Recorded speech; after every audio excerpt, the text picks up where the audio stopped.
전기차 캐즘, 전기차 시장 끝났다. 2차 전지주는 올라오지 못한다. 이런 말이 많죠.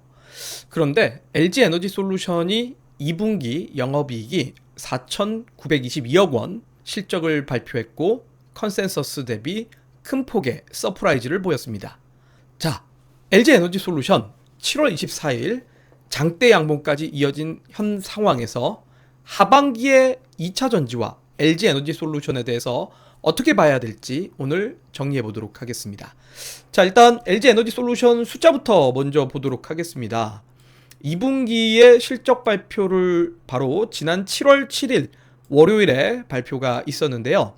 매출액을 보게 되면 매출액이 5조 5,654억 원이 발표 나오면서 전 분기 대비 또는 전년 대비해서는 매출액은 감소했습니다. 하지만 영업이익은 전분기에는 3,747억 원, 전년 실적은 1,953억 원 대비하면 이번 분기에는 4,922억 원의 영업이익을 발표하면서 작년 대비 152% 증가를 하는 모습이라 훌쩍 실적이 크게 증가하는 모습을 보였고 컨센서스 대비해서도 상회하는 모습을 발표했습니다. 자, 이러다 보니까 LG 에너지 솔루션의 2분기 어닝 서프라이즈에 하반기 주가가 달라지는 거 아니냐? 이제 턴어라운드 되나? 이제 하락은 끝났고 상승 추세 돌아설까? 이 부분에 대해서 많은 분들이 좀 궁금해하실 거라고 생각이 되는데요. 자, 일단은 이 실적에 대해서 우리가 하나하나 좀 살펴보도록 하겠습니다.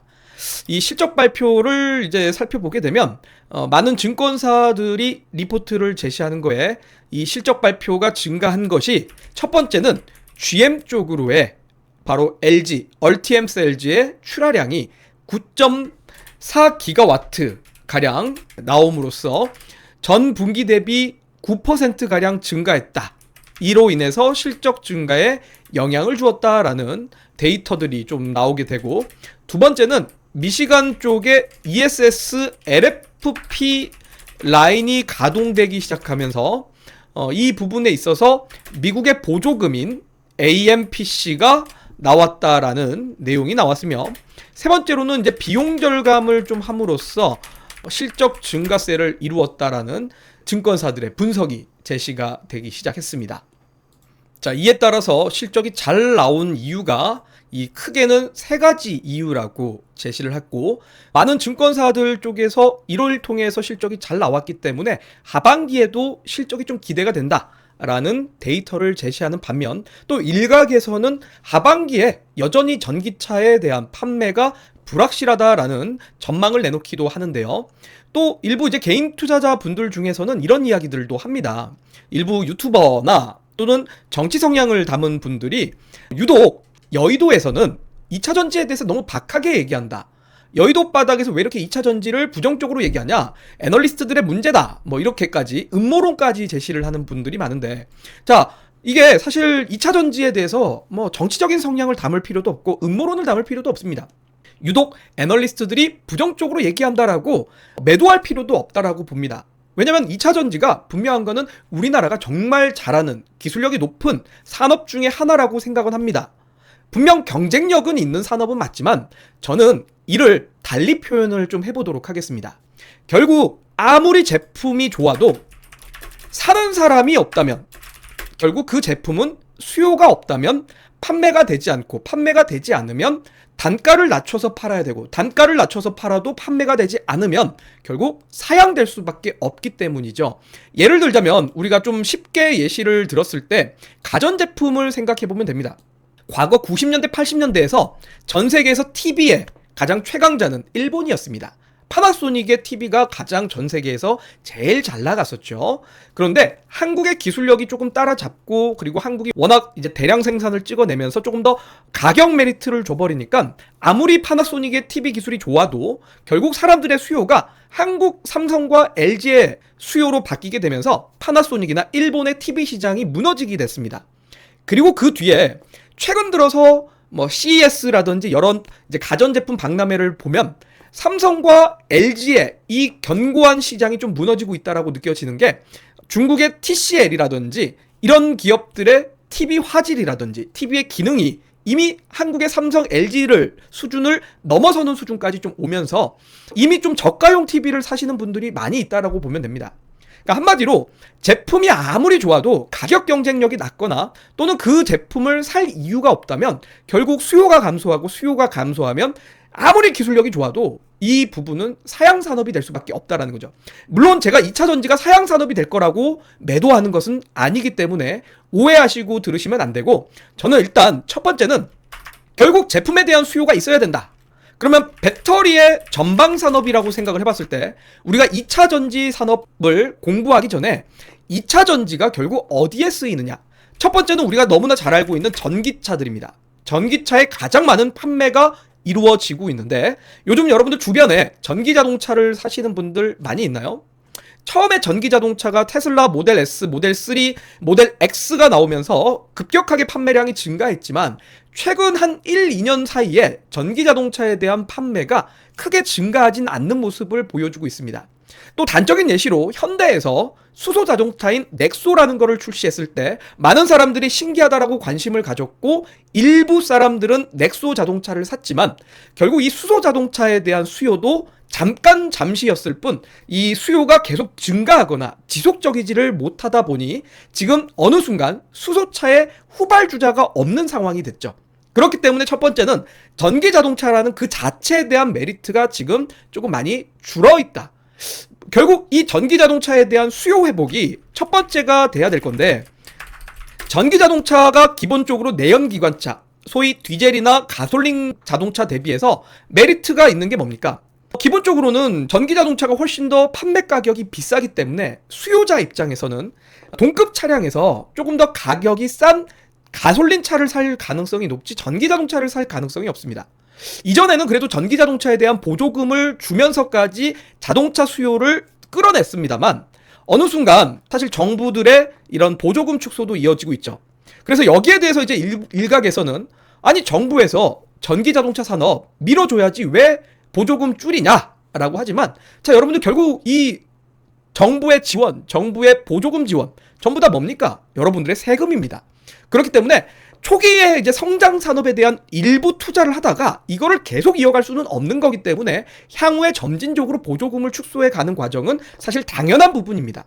결국 보조금이 줄어들더라도 사람들이 전기자동차를 살 수밖에 없는 환경, 그게 나와야 될 건데 저는 그게 결국 향후에 로보택시라든지 자율주행 자동차가 우리 일상생활에 침투가 되어야지만 다시 전기자동차의 수요가 크게 증가한다라고 봅니다.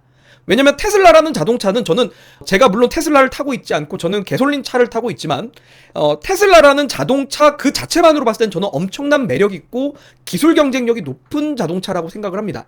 실제로 여러 FSD 운행 관련된 영상들을 보게 되면 파리의 독립문을 이렇게 차선이 없는 가운데서도 자율주행으로 인해서 이렇게 크게 돌면서 모든 자동차를 피해서 목적지까지 가는 모습을 볼 수가 있듯이 결국 이런 자율주행, 로봇택시 이런 것들이 향후의 미래에는 사람들의 운전 피로도를 낮춰주고 나이 드신 분들이 굳이 운전을 어렵게 하지 않고 쉽게 자동차를 타면서 여행지든 또는 목적지를 출퇴근을 하면서 오갈 수 있는 산업이라고 보기 때문에 저는 분명한 건 미래 성장성이 있다고 봅니다.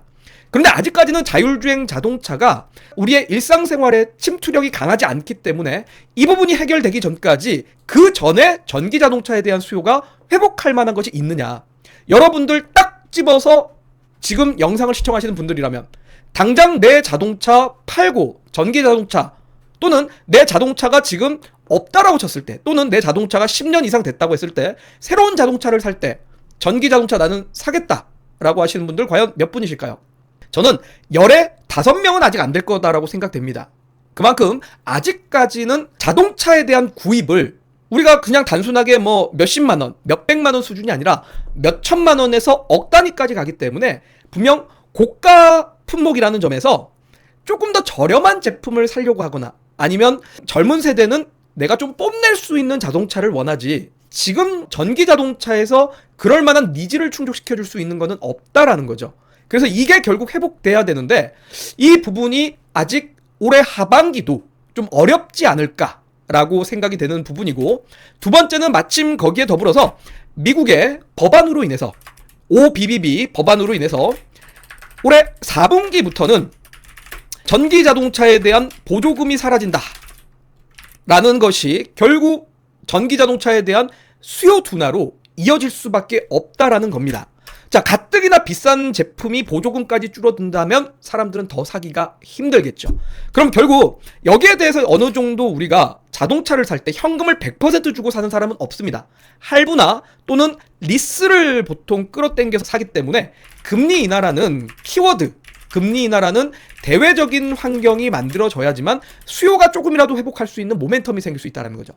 자, 그러니 결국 배터리의 가장 큰 산업은 전기자동차라는 점에서 이 부분이 결국 지금 2차 전지의 주가 회복을 좀 더디게 만든다라고 생각되고요. 두 번째는, 자, 그러면 너는 2차 전지 너무 부정적으로만 보냐? 저는 아닙니다. 다행히도 전기차 시장에 대해서는 저는 좀 어렵다라고 생각을 하는 반면 ESS 시장에 대한 수요는 있다라고 생각됩니다. 올해 예를 들자면 LG에너지솔루션이 아니라 효성중공업 같은 종목만 보더라도 올해 엄청나게 상승 랠리를 보내고 있습니다. 이유가 뭡니까? 전 세계적으로 전력 인프라가 너무 노후화되어 있다 라는 것이 첫 번째고, 두 번째는 AI 산업이 급격하게 성장하면서 데이터 센터를 구축하게 되고, 이 데이터 센터를 구축함으로써 인공지능을 이용하기 위해서는 기존에 있던 전력망보다도 훨씬 더 많은 전력원이 소비가 될 수밖에 없다라는 점에서 기존에 있던 지금 전력 인프라를 더 추가로 보강하고 설비 투자를 하며, 거기에 당연히 에너지원인 원자력이라든지 신재생에 대해서도 증설을 계속하고 있는 상황입니다. 근데 문제는 뭡니까? 이러한 에너지를 생산을 하고 그때그때 바로 에너지원이 계속 보내면 분명히 필요할 때는 즉각 들어올 수 있지만 당장 에너지가 필요하지 않을 때 이 에너지를 어디에다 둘 거냐? 그냥 버리거나 그냥 소멸시켜 버릴 거냐?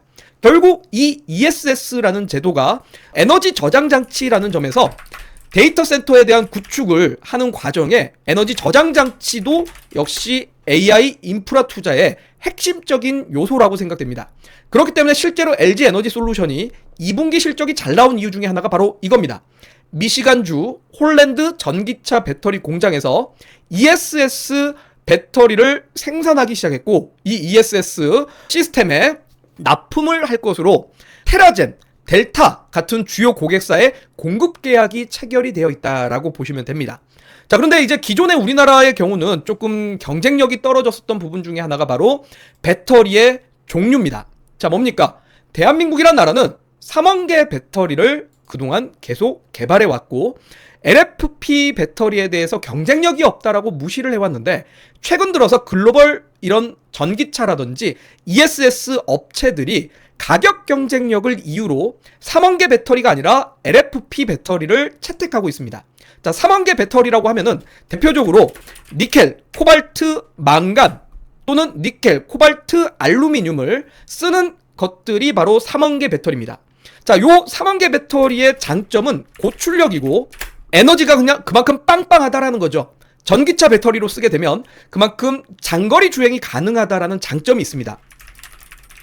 근데 문제는 화재 발생이 잘 난다라는 겁니다.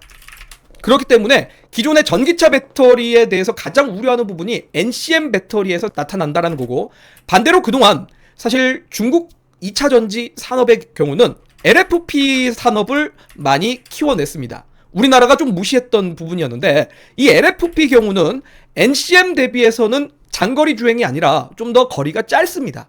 고출력은 아닙니다. 하지만 안정성적인 측면에서 화재 발생 위험도가 상당히 낮다라는 것과 NCM 배터리 대비해서 가격 경쟁력이 매우 높다. 그만큼 훨씬 싸다라는 겁니다.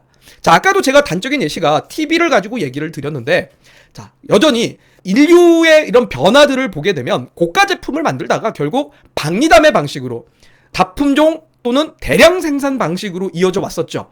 그렇기 때문에 배터리의 경우도 결국 고가 제품이 유리하냐, 저가 제품이 유리하냐. 당연히 소비자 입장에서는 큰 성능 차이가 없거나 또는 성능 차이가 많이 나더라도 고출력이 굳이 필요하지 않고 어느 정도 적정 수준의 출력량만 써도 된다라고 하면 당연히 가격이 훨씬 더 싼 거를 이용할 수밖에 없고, 지금 현재 전 세계 고객사들이 그래서 LFP 배터리를 채택하고 있는 상황인데, 반면에 한국의 경우는 아직까지는 이 LFP 부분에서 많이 좀 늦습니다. 중국이 4세대 LFP 배터리가 2.7g/, 세제곱센티미터 에너지 밀도를 달성한 반면에 한국은 여전히 2.4g/, 세제곱센티미터 정도밖에 되지 않기 때문에 아직까지 중국의 LFP 배터리 대비해서 기술 경쟁도가 조금 낮은 상태입니다. 그러다 보니까 이 부분에 대해서 이제 전 세계적으로 중국 배터리를 훨씬 더 이용을 많이 하면서 최근 1, 2년 사이에 한국의 배터리 산업들, 소위 LG 에너지 솔루션, 삼성 SDI, SK 온이 시장 점유율이 계속 떨어져 내려왔던 겁니다. 그런데 최근 이제 LG 에너지 솔루션에 앞서 이야기 드렸듯이 결국 미시간 쪽에서 LFP 배터리를 채택해서 미국 고객사에 납품을 한다는 점이 결국 이 부분으로 인해서 2분기 실적도 잘 나왔고 하반기에도 역시 ESS 성장이 된다라면 이런 부분에서 배터리에 대한 수요가 조금 증가를 할 수 있기 때문에 전기차 수요가 회복되지 못하는 부분을, 이 부분이 저는 일정 부분 커버를 좀 해줄 수 있다라고 생각됩니다. 그래서 저는 기존의 효성중공업, 현대일렉트릭, LS일렉트릭 같은 종목들이 많이 올라간 것처럼 앞으로 ESS 관련 산업 종목들도 상승할 거라고 봅니다. 같이 동반 상승을 해야 되는 성장 산업이기 때문인데, 그렇다면 그 ESS 관련된 종목에서 뭐 실제로 테마주들도 있을 겁니다. 서진 시스템이라든지 또는 한중 NCS 같은 종목들이 있지만 기본적으로 배터리 셋업체들이 거기에 따른 수혜를 볼 수 있다라는 점에 LG 에너지 솔루션이 전기차 배터리에 대한 수요 회복을 못하고 있던 거를 ESS에서 일정 부분 좀 커버를 해주면 당연히 저는 이제는 좀 하락 추세는 종료가 되지 않았나 라고 생각이 되며, 또 2차 전지가 쓰이는 부분이 스마트폰이나 스마트워치라든지 이러한 가전제품들 쪽으로도 쓰이는데, 결국 이 가전제품에 대한 수요가 회복하는 게 중요할 것 같은데, 이번 최근 삼성 갤럭시 스마트폰의 판매량이 회복하고 있다라는 점도 일정 부분 전기차에 대한 수요를 커버하는 정도의 흐름이 좀 돼줄 거라고 생각됩니다. 물론 핵심은 사실 여기보다 가장 큰 시장은 여기입니다. 여기에 회복이 앞으로 주가 상승 랠리를 저는 결정지을 수 있다라고 보고, 얘네가 회복하지 못하면 얘네들이 커버를 하지만 결국 주가의 상승 속도를 빠르게 올라오기보다는 아마 바닥을 잡더라도 오랜 시간 조금 더딘 흐름을 갈 가능성이 높다라고 생각됩니다. 결국 중요한 거는 여러분들 아까도 얘기 드렸듯이 아무리 제품이 좋아도 사는 사람이 없으면 아무 소용이 없는 겁니다. 결국 사는 사람이 있어야 되는데, 사실 기존에 우리가 예를 들어서 1차 배터리, 1차 전지라고 하면은 뭐죠? 기존에 이렇게 리모컨 같은 데 쓰이는 AAA 배터리, 건전지가 1차 전지입니다. 근데 1차 전지의 경우는 어떻습니까, 여러분들? 일정 부분 다 이렇게 쓰다 보면 어느 순간 배터리가 다 따라서 이렇게 건전지를 빼서 버려야 되고 또 교체 수요가 생기게 됩니다. 그런데 2차 전지는 여러분들 잘 아시다시피 충전이 가능하고 이 수명이 보통 10년에서 15년 이상은 된다라고 합니다.